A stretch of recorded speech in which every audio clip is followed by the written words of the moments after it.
Hello everyone. So this is a manual for students who are going to take the test from their mobile phone. उन बच्चों के लिए ये manual है जो कि मोबाइल फ़ोन से टेस्ट लेना चाहेंगे। उनके पास एक एंड्रॉयड या आईफोन होना ज़रूरी है। एंड्रॉयड यूज़र्स जो हैं वो गूगल क्रोम पे ही खोलें इस टेस्ट को, और आईफोन यूज़र्स जो हैं वो सफारी ब्राउज़र पे खोल सकते हैं। फ्रंट कैमरा होना बहुत ज़रूरी है इस टेस्ट को लेने के लिए। इस तरीके का लॉगिन पेज आपको दिखेगा। जिस यूआरएल पे आपको क्लिक करना है वो मेल पे आपके पास आएगा, और आपका लॉगिन आईडी पासवर्ड भी मेल पे आपके पास पहुंचेगा। एक दिन पहले आपको ऐसे लॉगिन करके आईडी पासवर्ड डालना है और फिर कंटिन्यू पे क्लिक करना है ताकि आप आगे प्रोसीड कर सकें। प्लीज़ कॉपी पेस्ट ना करें, अपने लॉगिन आईडी पासवर्ड को प्रॉपर्ली टाइप करें। जब आप आगे कंटिन्यू करेंगे तो इस तरीके का आपको पेज दिखेगा। मॉक एग्ज़ाम आपको असाइंड होगा, एक टेस्ट असाइंड है, एक ही बार मौका मिलेगा। 90 मिनट्स का टेस्ट है। आप नीचे देख पाएंगे अगर आपको कुछ क्वेश्चंस हैं तो एक चैटबॉट है। इस तरीके से आप जो फ्यू लिस्ट ऑफ क्वेश्चंस आपको दिख रहे हैं उसके आंसर्स आपको ऑटोमेटिकली मिल जाएंगे। आप इस पर क्लिक करेंगे, आपको आंसर्स मिल जाएंगे। अगर आपके क्वेश्चंस और भी ज़्यादा हैं जो इसके थ्रू नहीं पूरे हो पा रहे हैं तो आपको एक IVR नंबर दिया जाएगा जो कि आपके मोबाइल पे आपकी ईमेल पे आया होगा। प्लीज़ उस पर कॉल करके आप अपने क्वेश्चंस पूछ सकते हैं। अब आप मॉक टेस्ट को कंटिन्यू करने के लिए इस पर क्लिक करेंगे। ध्यान दीजिएगा, टेस्ट आपको एक ही बार देने का मौका मिलेगा, तो गलती से टेस्ट को पहले सबमिट ना करें।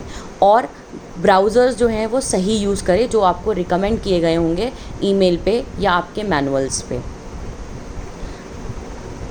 अब आप इसमें कंटिन्यू पे आगे क्लिक करेंगे और आप आगे मूव कर पाएंगे। आपको एक लिमिटेड टाइम मिलता है लॉगिन करने का, तो प्लीज़ उस टाइम में लॉगिन करें। उससे पहले प्रॉपर्ली पूरे इंस्ट्रक्शंस रीड करें और टाइम को ना गंवाएं अपने। अब आप इस पेज पे आए हैं। इस पेज का नाम होता है एनवायरनमेंट चेक पेज। यहाँ पे आप प्रोसीड नाउ करेंगे तो आपको 4 चीज़ें दिख रही हैं जिस पे टिक मार्क होना बहुत ज़रूरी है। इनमें से किसी भी एक चीज़ पर अगर टिक मार्क नहीं हुआ तो आप आगे नहीं बढ़ पाएंगे। ये एक ऐसा स्टेप है जहाँ पे आपका कैमरा और माइक्रोफोन एनेबल्ड होना बहुत ज़रूरी है। सजेस्टेड ब्राउज़र्स और इंटरनेट स्पीड, तो अगर आपका कैमरा या माइक्रोफोन कोई भी एक चीज़ नहीं चल रही है ठीक से तो आपको उसको सेटिंग्स में जाके ऑन करना पड़ेगा। वो सेटिंग्स आपको कहाँ मिलेंगी? ब्राउज़र पे ऊपर आपको एक लेफ़्ट हैंड साइड में लॉक का बटन दिख रहा है, वहाँ अगर आप क्लिक करेंगे तो आपको परमिशन अलाउ करना होता है। अदरवाइज़ आप अपने ब्राउज़र पे सेटिंग्स पे जाके साइट सेटिंग्स में भी ओपन कर सकते हैं। फिर आप जब कंटिन्यू करेंगे इस चारों टिक के बाद तो आपका फ़ोन को लैंडस्केप मोड में करने को कहा जाएगा। आप फ़ोन को लैंडस्केप मोड में करें, ऑटो रोटेट कर दें और आप इस पेज पे आएंगे। इसको बोला जाता है वेटिंग लाउंज या इंस्ट्रक्शंस पेज। लगभग आधे घंटे के लिए आप वेटिंग लाउंज में रहते हैं जब तक आपका टेस्ट का स्टार्ट टाइम नहीं आता। यानी अगर आपका कल 10:30 बजे से एग्ज़ाम स्टार्ट है, लॉगिन टाइम है और 11 बजे तक आपको लॉगिन करना है, 11 बजे आपका टेस्ट स्टार्ट होगा, तो आधा घंटा आप इस पेज पे रहेंगे। इंस्ट्रक्शंस को सही से पढ़िए, ध्यान से पढ़िए ताकि आपको कोई प्रॉब्लम एग्ज़ाम टाइम में ना हो। इसमें हर तरीके के इंस्ट्रक्शंस मेंशन्ड हैं, नेविगेशन से रिलेटेड, सिक्योरिटी इंस्ट्रक्शन से रिलेटेड, आपके टेस्ट से रिलेटेड। जब आपका ओवर हो जाएगा टाइम यहाँ पे वेटिंग लाउंज, तो ये प्रोसीड नाउ का बटन जो पहले ग्रे था वो अब ग्रीन कलर का हो गया है। और आपको ऊपर यहाँ डिक्लेरेशन में टिक लगाना ज़रूरी है कि आपने हर चीज़ सही से पढ़ ली है। जब आप प्रोसीड नाउ पे क्लिक करेंगे तो अब आप आ जाएंगे अपने पहले क्वेश्चन पे, यानी कि टेस्ट विंडो पे आ जाएंगे और अब आप अपने फ़ोन को पोर्ट्रेट मोड में कर सकते हैं। आप अब इस समय अपने प्रॉक्टर्स को विजिबल हैं, यानी कि कुछ रिमोट प्रॉक्टर्स और इन्विजिलेटर्स हैं जो कि आपको रियल टाइम मॉनिटरिंग कर रहे हैं कि आप टेस्ट में क्या कर रहे हैं, आप किस तरीके से बैठे हैं, क्या कर रहे हैं, आपके आसपास कौन है कौन नहीं। तो ज़रा ध्यान से टेस्ट दीजिएगा। आपको ये पूरा टेस्ट मल्टीपल चॉइस क्वेश्चन है, आपको एक ही सही आंसर है, उस पर क्लिक करना है और आगे बढ़ना है। आपका प्रॉक्टर आपको मैसेज भी भेज सकता है और आप भी प्रॉक्टर को मैसेज भेज सकते हैं इस चैट विंडो के द्वारा। जब आप मैसेज भेज दें या मैसेज रीड कर लें तो इसको मिनिमाइज़ कर दें ताकि आपको क्वेश्चन को या ऑप्शंस को देखने में कोई परेशानी या दिक्कत ना हो। ऊपर आपको क्वेश्चन दिख रहे हैं, जैसे ही आप एक क्वेश्चन पे क्लिक करते हैं आंसर पे, आप नेक्स्ट मूव करिए, फिर नेक्स्ट पे क्लिक, फिर ऑप्शन पे क्लिक करिए, नेक्स्ट मूव करिए। गलती से एंड टेस्ट का बटन मत दबाइएगा, क्योंकि अगर आपने एंड टेस्ट का बटन दबा दिया तो यानी आपका टेस्ट सबमिट हो जाएगा।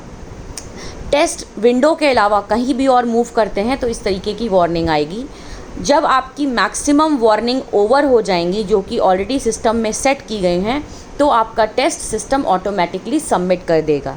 तो ध्यान दें कि आप नेविगेट ना करें। नेविगेशन काउंट जो है वो तब भी आएगा जब आप मोबाइल फ़ोन से टेस्ट ले रहे हैं और आपके पास बार बार किसी का फ़ोन आ रहा है या मैसेजेस आ रहे हैं या आपके पीछे से नोटिफिकेशंस ऑन हैं, कोई भी पॉपअप ऑन है और बीच में टेस्ट के बीच में वो पॉपअप आया और आपने उसको स्वाइप कर लिया या उसको ओपन करके देख लिया, ये सब नेविगेशन काउंट में काउंट हो जाएगा और आपके प्रॉक्टर्स के पास भी ये सारा नोटिफिकेशन जाएगा। अगर आप कैमरे के सामने ठीक से नहीं बैठे हैं, भले ही आप मोबाइल से फ़ोन टेस्ट ले रहे हों, तो आपका कैमरा सब कुछ कैप्चर कर रहा है और आपके प्रॉक्टर को नोटिफिकेशन जाता रहेगा कि आप सही से नहीं बैठे हैं टेस्ट में। ध्यान दीजिए, टेस्ट में ध्यान से बैठें प्लीज़, सही तरीके से एग्ज़ाम दें। इस तरीके से फ़ोन को रखें कि उसमें आपका फेस सही से नज़र आए, क्योंकि ये एक प्रॉक्टर एग्ज़ाम है। प्रॉक्टर आपका फेस देखना चाहेगा और बीच में आपको मैसेजेस भी करेगा, इसीलिए तो आप ऐसा फ़ोन, अपनी फ़ोन की पोजीशन इस तरीके से रखें, आपके रूम जहाँ पे आप टेस्ट ले रहे हैं उसकी लाइटिंग सही तरीके से रखें और सही से टेस्ट दें। जब आप टेस्ट दे चुके हों तो एंड टेस्ट पे क्लिक करिए और इस तरीके का मैसेज आएगा। अगर आप येस सबमिटेड पे क्लिक करते हैं तो आप पूरी तरीके से अपने टेस्ट को सबमिट कर चुके होंगे। अगर आपने बीच में ही 1-2 क्वेश्चन के बाद गलती से ये बटन दबा दिया तो आपका टेस्ट सबमिट हो जाएगा। इसलिए ध्यान दें कि टेस्ट तभी सबमिट करें जब आप पूरी तरीके से एंड कर चुके हों।